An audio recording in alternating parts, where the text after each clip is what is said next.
Eskatzea librea dela esaten dute eta beraz nik gauza asko eskatuko nizkioke hurrengo lehendakariari. Baina bereziki eskatuko nioke ez ahazteko edo sinisteko edozein herri kulturak egiten duela herri eta edozein herri kulturak egiten duela libre baita ere.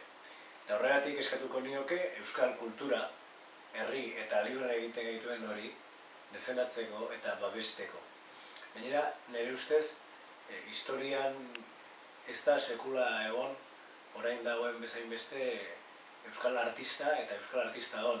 Ez da sekula egon hainbeste jente idazten duenik, margotzen duenik, kantatzen duenik, antzesten duenik, orain bezala eta gainera kalitate handiarekin.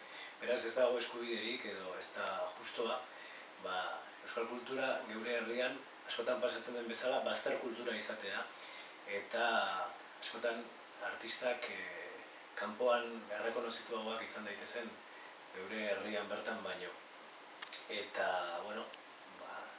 horretan lan egiteko eskatuko nioke eta gauza konkretuagoa nahi baldin baditu emango dizkiot ideia batzuk nahi dudenean.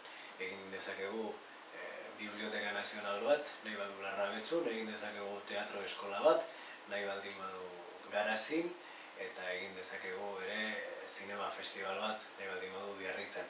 Ze azkenean, nik eskatuko nioken beste gauza da ez ahazteko euskal kultura eta euskal herria oro har, 7 probintziaz osatutako nazio bat dela, herri bat dela, eta berak 3 probintzia baino ez dituela ordezkatzen, eta benetan noizbait euskal herriak osoki lehendakari bat izan dezan lan egiteko eskatuko nioke.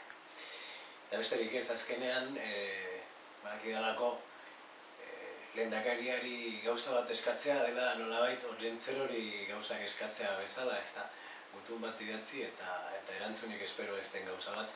Baina Olentzeroren atzean gurasoak dauden bezala, sinitsi nahi dut lehendakariaren atzean herria egon daitekela edo herria egon behar dela, eta horregatik besterik gabe lehendakariak entzuten ez badu gogo eta hauek herriak entzun ditzala eta hala pentsatzen baldin badu bere egin ditzala.